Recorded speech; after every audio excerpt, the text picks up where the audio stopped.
का बहुत बहुत वेलकम है। और आज का जो हमारा टॉपिक है, under the unit name multi threaded programming there is a topic name thread exception. यानी थ्रेड एक्सेप्शन टॉपिक जो है, इसके साथ जो भी सिलेक्टेड है हम लोग आज डील करने वाले हैं, इसको हम लोग समझने वाले हैं।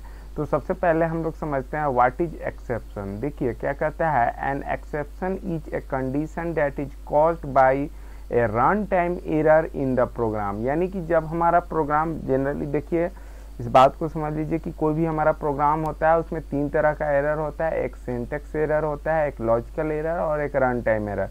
सिंटैक्स एरर उस एरर को बोलते हैं जो हम प्रोग्रामरों द्वारा किया जाता है, यानी कि typing there is a typing mistake generate then the syntax error occur. Okay, and दूसरा एरर है logical error. Logical error it means कि प्रोग्राम तो सक्सेसफुल रन कर रहा है बट वो आउटपुट सही नहीं दे रहा है। जैसे कहीं पे हमें प्लस करना है और हमने मल्टीप्लाई कर दिया तो वहाँ पे एक लॉजिकल एरर जेनरेट हो जाता है।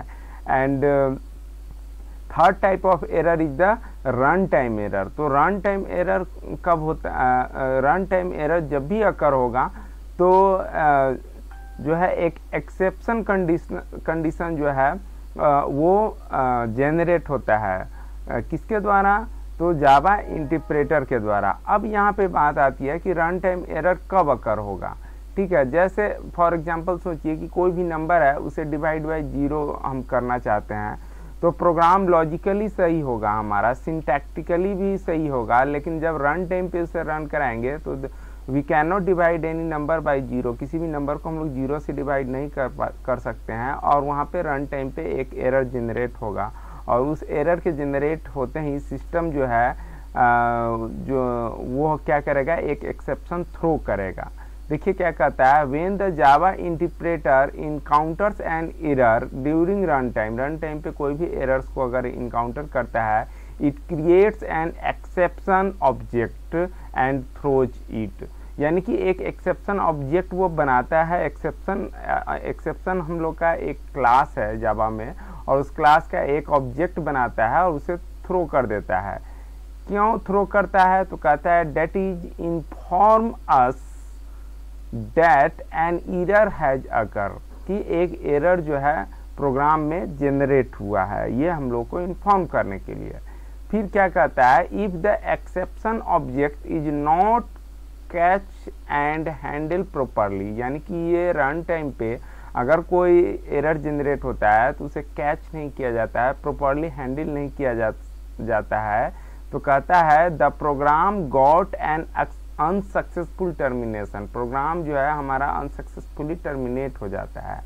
अगर हम लोग प्रोग्राम को एरर रन टाइम पे कुछ आता है और एट दैट टाइम हम लोग उसको कंटिन्यू करना चाहते हैं या यूजर को एक प्रॉपर मैसेज देना चाहते हैं, तो कहता है to overcome this type of error there is a concept of try catch block statement in Java. यानी कि जावा में ट्राई और कैच ब्लॉक नाम का एक स्टेटमेंट है जिसको यूज करके इस प्रॉब्लम को हम लोग ओवरकम कर सकते हैं।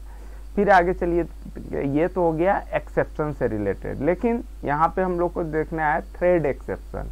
तो कहता है देखिए, in case of thread whenever we call to sleep method it accept the time argument as millisecond. ये तो हम लोग जानते ही हैं कि थ्रेड्स के जब भी हम लोग स्लीप मेथड को कॉल करते हैं तो वो टाइम आर्गुमेंट लेता है as a millisecond, and for that time period running thread goes into blocked state. उतने देर के लिए जितना मिली सेकेंड हम लोग यहाँ पे देते हैं टाइम पीरियड, उतने देर के लिए ये ब्लॉक स्टेट में चला जाता है। फिर देखिए क्या कहता है, द टाइम पीरियड में vary to the precision and accuracy of system timers and schedulers. देखिए जिस सिस्टम पे प्रोग्राम रन कर रहा है उसके टाइमर्स और शेड्यूलर के हिसाब से जो मिली सेकेंड हम लोग प्रोवाइड कराते हैं वो वेरी कर सकता है। हो सकता है कि सिस्टम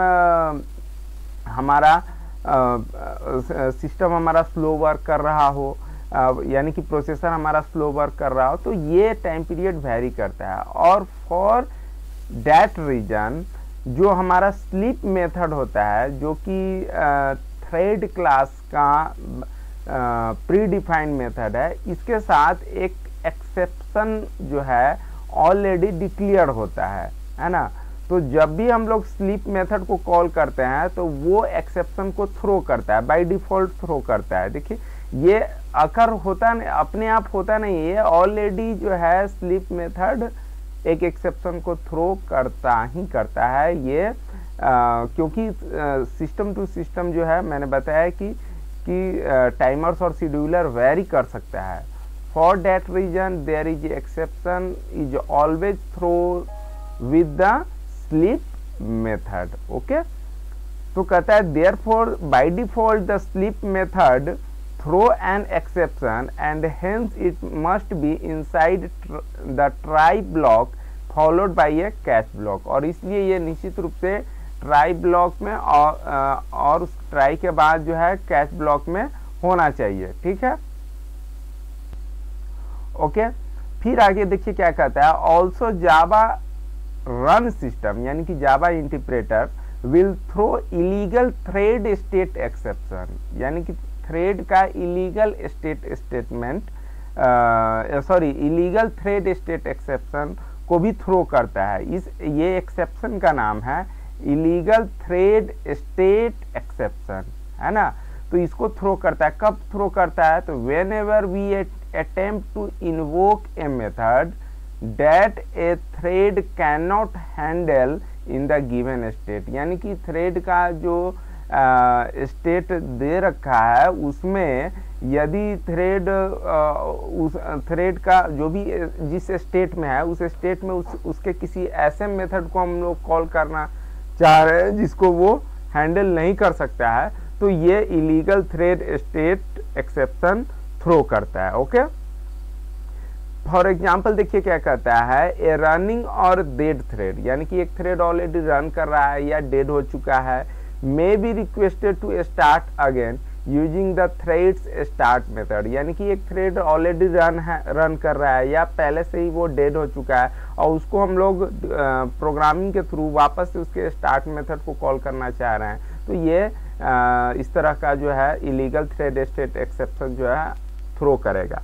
तो इसको ओवरकम करने के लिए हम लोग को क्या करना चाहिए कि ट्राई और कैच ब्लॉक को यूज करना चाहिए। और वो कैसे यूज करेंगे, तो देखिए ये जो प्रोग्राम है, ये प्रोग्राम जो पिछले मेरे वीडियो लेक्चर में जो प्रोग्राम था उसी का एक पार्ट है, जिसमें उसमें भी हमने ट्राई और कैच ब्लॉक को यूज कर रखा था। तो यहाँ पर देखिए जैसे ए नाम का हमारा थ्रेड क्लास है, ठीक है, ये थ्रेड क्लास है हमारा, और इस ए थ्रेड क्लास को जब हमने स्टार्ट किया तो इसका क्या होगा, ये रन मेथड एग्जीक्यूट होगा, है ना। इतना जो भी सिलेक्टेड है रन मेथड है, अब इसके अंदर जाएगा तो इसके अंदर जब कहता है कि i इक्वल टू 1, तो हम लोग स्लीप मेथड को, थ्रेड के स्लीप मेथड को कॉल करना चाहते हैं, तो ये हमें किस में डालना है, ट्राई ब्लॉक में डालना है, और इसके फॉलोड बाय कैच ब्लॉक भी इसके साथ होना चाहिए। तो इसका सिंटेक्स आप देख लीजिए किस तरीके से है। ट्राई के अंदर तो कुछ नहीं है, ट्राई का बस ब्लॉक बनाना है, लेकिन कैच के साथ यहाँ पे ये एक्सेप्शन और इस तरीके से होना चाहिए, ठीक है।